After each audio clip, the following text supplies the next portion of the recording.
क्या मैं नगला धूमा में आया हूँ। इस टाइम आप आज देख सकते हो संविधान दिवस समारोह 26 नवंबर डॉक्टर भीमराव अंबेडकर ग्राम ग्राम सुधार एवं कल्याण समिति नगला धूमा जसवंत नगर इटावा। इसी बीच आज सभी लोगों ने डॉक्टर भीमराव अंबेडकर की जो प्रतिमा है उस पर माल्यार्पण किया, फूलों की वर्षा की।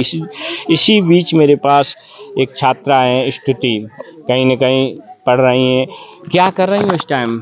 मैं क्लास 9th में हूँ अभी और मुझे सिविल सर्विसेज में यूपीएससी क्लियर करना है। अच्छा गुड़िया, आज अंबेडकर जी के विषय में देश के सामने कुछ रखें, जो हमारे देश में महापुरुष हुए जिन्होंने संविधान दिया है। कहीं ना कहीं आज जो हमें ताकत है डॉक्टर भीमराव अंबेडकर की बदौलत है। क्या कहोगी देश के सामने? मैं ये कहना चाहूँगी कि जब डॉक्टर बी.आर. अम्बेडकर को साउथ अफ्रीका कॉन्फ्रेंस में जाना था तो उनका जो लड़का था उसकी डेथ हो गई थी, लेकिन फिर भी उन्होंने वो नहीं देखा कि उनके लड़के की डेथ हो गई है, फिर भी वो कॉन्फ्रेंस हेल्ड करने गए थे। मतलब कि इन व्यक्ति ने मतलब अपना परिवार नहीं देखा, बच्चे नहीं देखे, इस हमारे लिए इतना ज़्यादा हार्ड वर्क किया, तो इससे बड़ा क्या ही हो सकता है। क्या हम ऐसा करेंगे?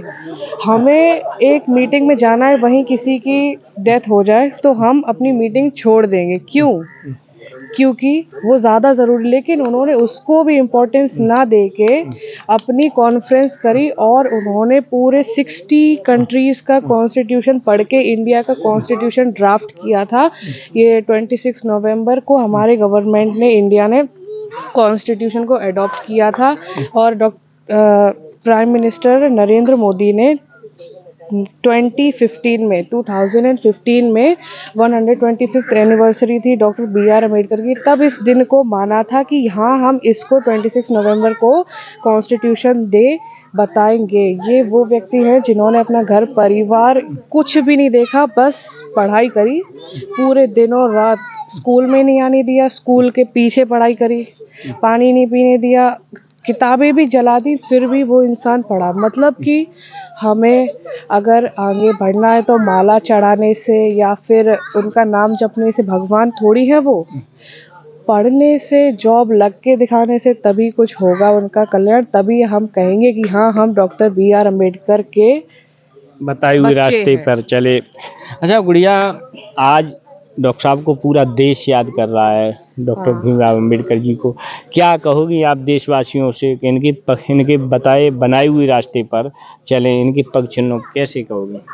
मैं ये कहूँगी कि जो भी बच्चे हैं वो ये नहीं सोचें कि वो एक छोटी फैमिली से हैं, कि हम छोटी फैमिली हैं, कि नौकर का बेटा नौकर ही होगा, ऐसा कुछ नहीं है। कॉन्स्टिट्यूशन ये कहता है कि राजा का बेटा नौकर होगा, अगर वो मेहनत नहीं करेगा किसी को विरासत में कोई चीज़ नहीं मिली। यही आपने कहा कि राजा का बेटा या सर्विस वाले का बेटा सर्विस। मेरा क्वेश्चन आपसे है कि जिसके पास पैसा है वो तो अपने बच्चों को कोटा आईआईटी करा रहा, नीट आईपीएस की तैयारी करा रहा, कोचिंग करा दिल्ली या चेन्नई में। जिनके पास पैसा नहीं है, हमारे गाँवों में लोग गरीब हैं, इनके पास इतना पैसा नहीं जो कोचिंग वगैरह कर सकें। मतलब क्या कहोगी, देश में समान शिक्षा आना चाहिए?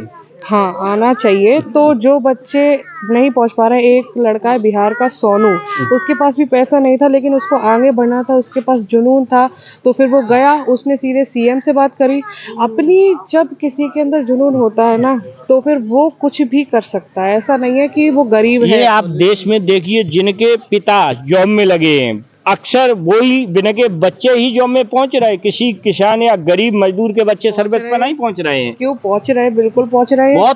बहुत कम। आप सर्वे कर लो, मैंने सर्वे किया, मैं अभी गया था कोटा, मैंने देखा तो वहाँ आईआईटी नीट के जो बच्चे, मुझे किसी भी किसान गरीब मजदूर का बच्चा तैयारी करते नहीं मिला। क्या गवर्नमेंट से समान शिक्षा की आप कहोगी कि देश में समान शिक्षा होना चाहिए? गवर्नमेंट को आजकल गवर्नमेंट स्कूल में भी फ्री में इंग्लिश पढ़ाई करानी चाहिए, जिससे कि जो गवर्नमेंट स्कूल में बच्चे जा रहे हैं वो भी शिक्षा प्राप्त करेंगे, तभी जाके उनकी जॉब लगेगी। गवर्नमेंट से मेरी यही आशा है कि वो गवर्नमेंट स्कूल्स में English medium books, teachers, good quality study होनी चाहिए, तभी जाके हमारा देश आगे बढ़ेगा। कहीं ना कहीं शिक्षा पे विशेष ध्यान। बहुत बहुत धन्यवाद गुड़िया आपका। मैं भी कहूँगा देश के समस्त छात्र छात्राओं से कि शिक्षा की शिक्षा के क्षेत्र में आगे बढ़ो। लेकिन एक बहुत बड़ी समस्या हमारे देश में है कि किसान और गरीब मजदूर के बच्चों पर पैसा नहीं है। किसानों के पास पैसा नहीं जो अपने बच्चों को आईपीएस और आईएएस पीसीएस वगैरह की तैयारी करवा पाए। इस पर सरकार को मंथन करना चाहिए कि समान शिक्षा की